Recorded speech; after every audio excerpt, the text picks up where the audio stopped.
Hey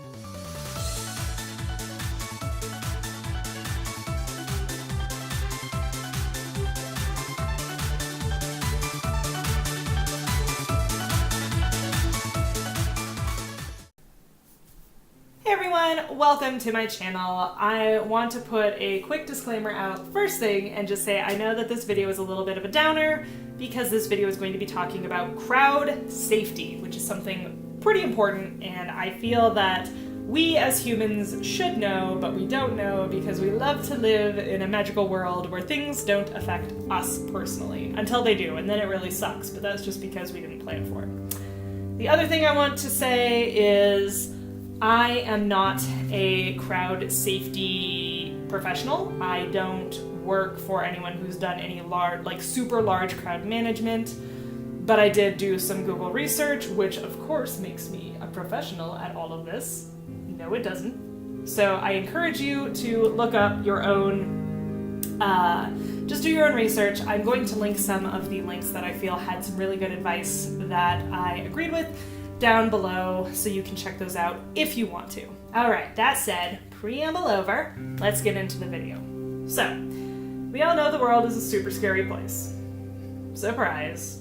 Who needed to be told that? Not anyone. But I do feel that that shouldn't deter us from going out and enjoying our life. But what I think that needs to do is that needs to tell us that we need to have a plan, and we just need to be aware of our surroundings. And we have had an unspoken social agreement for so long where people just wouldn't, do things that, we never thought that it could happen to us or where we're at. However, more and more, I just feel that, and it could just because I'm becoming a crazy old person where I'm like, oh no, we all have to protect ourselves, blah, where this is my paranoia talking, and if so, that's fine, but I implore you to at least listen to the points of this video and think about it and just kind of remember it in the back of your head whenever you're going to a event. So, there were 3 pieces of advice that I saw that kind of echoed throughout a lot of the research that I did, or this is basically just kind of like my top 3 things that you can do at an event that will help you should you not know anything else.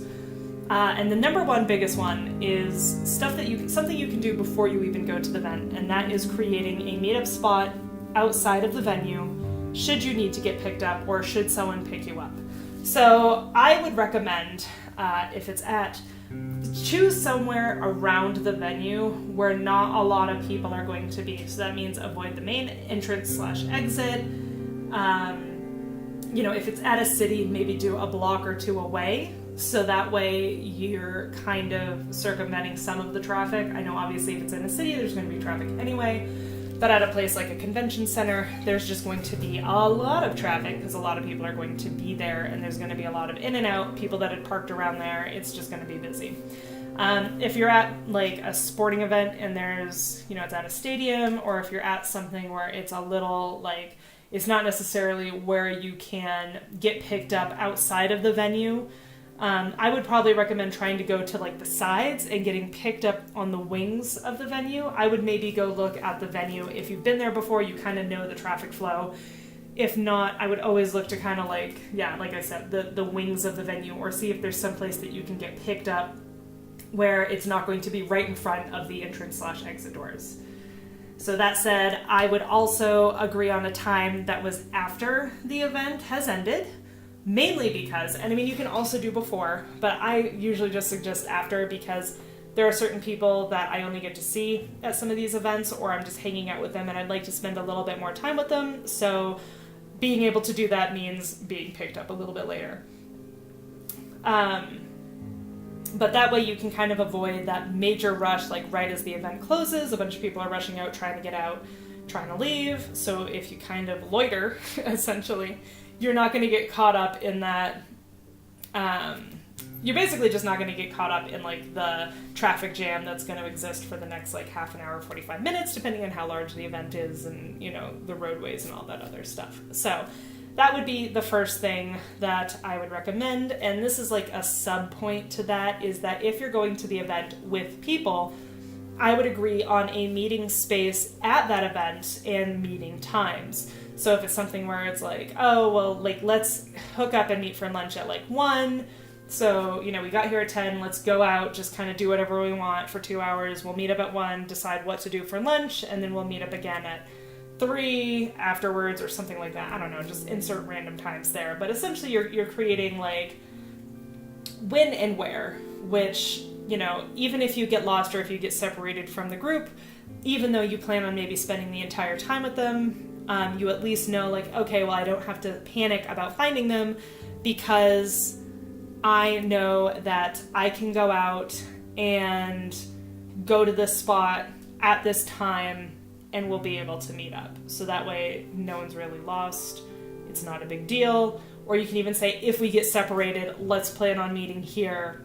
That way you can avoid just, you know, looking for someone or panicking or whatever. You know, there's like theme parks and theme parks get really busy. So if you're a family going to a theme park, I would probably like every section just say like, okay, if we get separated, we'll go and we'll meet here.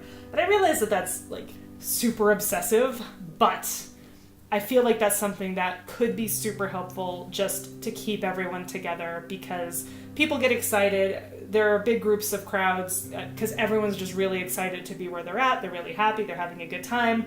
They kind of go into this tunnel vision mode, and by the time they snap out of it, oh God, where am I? So I've had it happen to me. I've had it happen to people in groups that I was with. Like, it can get scary if you don't have a plan. So the second piece of advice that I would give is when you get into the venue, regardless of where it is, scan the crowd, look for your closest exits. A lot of times there are going to be exits along like the sides versus like the main entrance. Look at this, I feel almost like airline stewardess. Go out and over to the wing, thing will deploy, do the thing, pull. Anyway, sorry for that. So you essentially want to do that because it's human nature to always want to go back in to or leave through the entrance because it's a location that you know.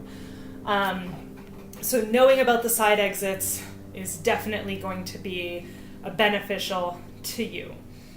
An additional thing that you may want to know also is know the first aid stations should you need to. I mean, things happen, stub your toe, get a blister, need a Band-Aid. They have first aid stations at a lot of events, and it's just good to know where they are, but it's more important to know where secondary and emergency exits are. So just anytime you go into a new space, just do a quick scan, know kind of where stuff is, and if there isn't one, you know, try and figure out, okay, like, you know, is it a small room? How many people are in the room, et cetera, et cetera. So that I would almost say is the most important one, though, because of reasons. So my number 3 is kind of up for debate, and this is something that I more feel like this is a personal choice why I put it to number 3, because A, this is something that I'm bad at, and I need to get better at not doing what I'm about to say, or basically doing what I'm about to say. And that's take only what you need. Now, I do have a list of things that I feel that everyone should always bring with them when they go out and go into a public event, and that's going to be a bottle of water if they let you bring it into the venue. I know some places don't, but at least try and do like an empty bottle and then fill it up inside. Some cash that you can carry on your persons and carry it in a spot where it's not easy to be like pickpocketed from you or taken from you. And make sure your phone is fully charged and or you have a means to recharge your phone, even if it's just to make a quick call because you need to either like text or call or whatever. And obviously if you drove to the event, something that will allow you to, basically your keys. So if you end up losing everything, like say you lost your wallet that had, you know, some cash in it or whatever, as long as you have your keys, you can still drive out of the venue. It sucks to replace everything in the wallet, but that's just one of the things that we have to do. And that's when I would probably actually try and clear out the wallet of a lot of things that you don't necessarily need with you at that event. I know that it's kind of a hassle and we're so used to just like grabbing our backpack, grabbing a purse, grabbing, you know, whatever normal stuff that we take with us every day. But I think that when you go out to a large crowd event, that's super important to just always be acknowledging that. Like, I can't tell you how many times I've been like, oh, I should bring my sketchbook with me because hopefully I'll get some time to sketch. And I never actually make time to sketch, so I never end up sketching. So I'm carrying around, like, you know, at least an additional pound of weight that I don't need to carry, which, I mean, in the long scheme of things, that's not that big of a deal. But when your, you know, your personal belonging transporting device or your carrier, whatever, your bag of holding is full of a bunch of stuff that you don't need, that's going to add up kind of quickly. You're going to get tired out and or frustrated because you're going to have this giant, you know, overfilled bag with you, and it's going to be knocking into people, getting caught on stuff, and just kind of, you're going to kind of be an annoyance to those around you as well. So I feel like it would just be a good idea to just take only what you need, try and pare down to the least amount of stuff possible, and then there's also less stuff for you to actually keep an eye on and less chance of it from being separated from you. So yeah, and the water is important because you just need to stay hydrated. So those are my top 3. I know that other people may have a different third, other people may have different things in general that they feel is important, and that's fine, but just being cognizant of these things, I feel, will help.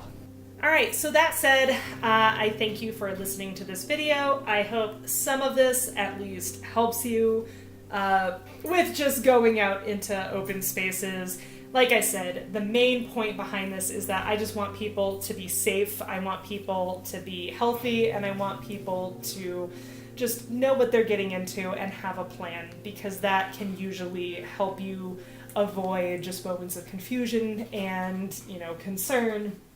I mean, obviously you'll still be concerned during the situation, but it'll just kind of, there'll be one more thing you don't have to worry about in this scenario. You want to say bye? He says bye. And if you want, I guess leave a like.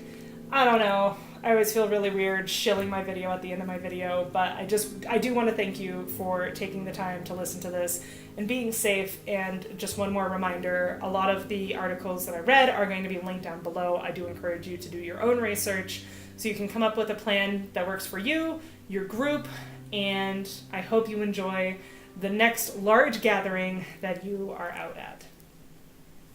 Yeah. Do you want to go for a walk? Okay, bye.